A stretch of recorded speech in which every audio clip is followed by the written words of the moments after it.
सर्वसामान्य जनतेचा हक्काचा आवाज। फलटण नगरपालिकेच्या सार्वत्रिक निवडणुकीत आज एकूण 45,514 मतदारांपैकी 31,990 मतदारांनी आपला मतदानाचा हक्क बजावला।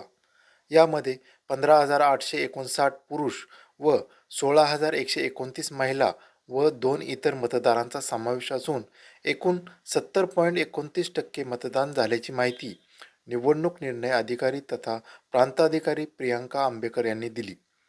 या निवडणुकीत 27 नगरसेवकांसह नगराध्यक्षपदाचे भवितव्य मतपेटीत बंद झाले असून फलटणचा पुढील नगराध्यक्ष कोण होणार याकडे संपूर्ण शहराचे लक्ष लागले आहे।